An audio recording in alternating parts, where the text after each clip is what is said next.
did that on purpose. I did it on purpose. Hi. Chris usually calls me Glamron. I don't know why you didn't say it. So thank you. I'll introduce myself. My name is Glamron. Hi.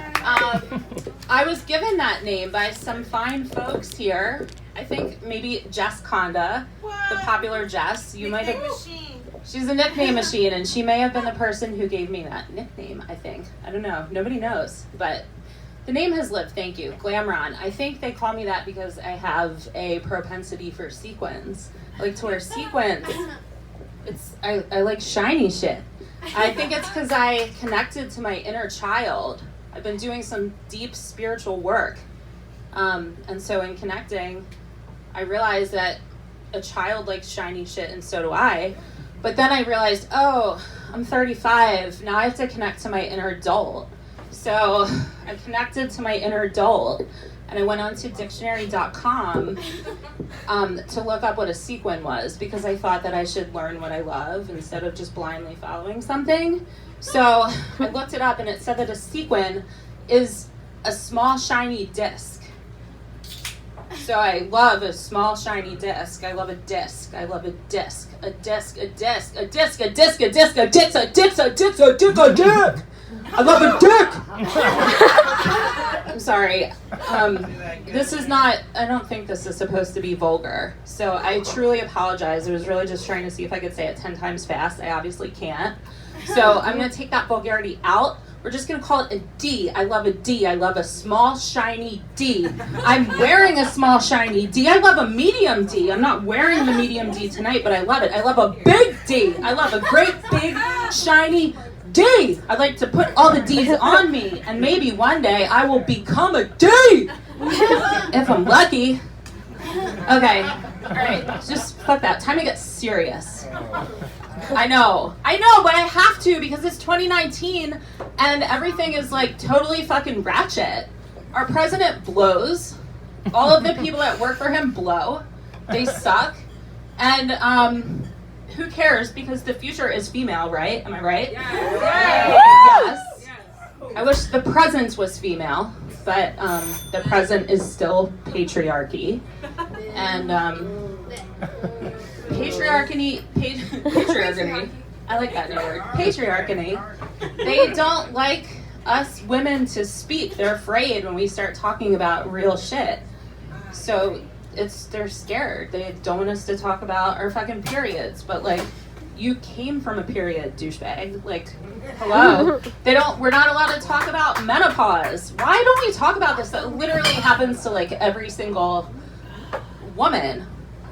And the patriarchy really doesn't want us to talk about sharding. Sharding.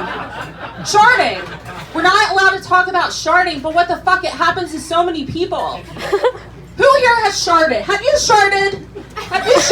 He raised his hand. And so did, thank you. For those that raised your hand, that was only 5 people out of, I don't know, I can't really count that well today. So, just kidding, I can. It's like 45. So, anyway, 40 people here who sharded didn't raise their hand.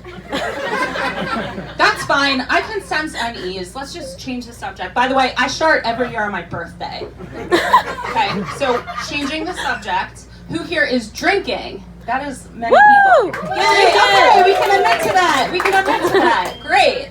I love drinking so much. I cannot drink that much anymore because it's true what they say. Over the age of 30, the hangovers become unbearable. It's truly unbearable.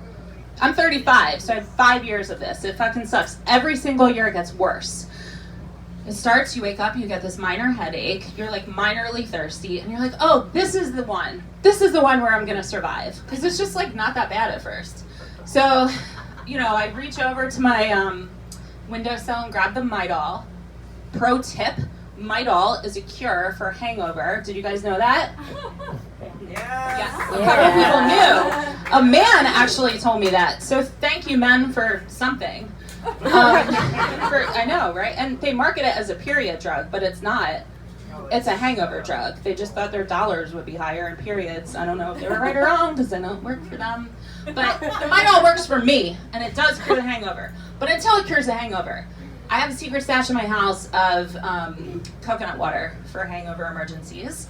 And usually I will chug that, and then I start to, every fucking time, get a little bit nauseous. A little bit. But once the nausea hits, it's like, oh, I'm in for it. I'm in for it. I'm gonna have to go into my bed. But I never do go into my bed, I stand there. And then I start to feel a rumbling in the stomach area. And then I'm like, oh my God, please let it just be like hunger for an egg and cheese. Because once you get the egg and cheese, it helps the hangover go away. But every time it starts, then I get the thought, after standing there for 7 minutes, oh, now I have to flatulate. So then I just start farting, but then I realize, oh, I am sharding. I'm sharding, literally, in my kitchen. So, you know what? To cure that, I don't really drink anymore. I've switched over to marijuana edibles because they are a shart-free food. But I shart every year on my birthday because the night before my birthday, I like to go out. I like to indulge in like 7 to 10 drinks and have so much fun. And then people are like, what do you want to do for your birthday? On your real birthday, you want to go to lunch? You want to do something fun? You want to go to the zoo? And I'm like, oh, no. I don't do anything on my birthday. No, I don't do that. I don't celebrate. That's lame. That's like so 1990s. I don't do that. I go out the night before. But really it's because I'm home sharding. Thank you. I'm Amanda Damron. The sharder who admits it.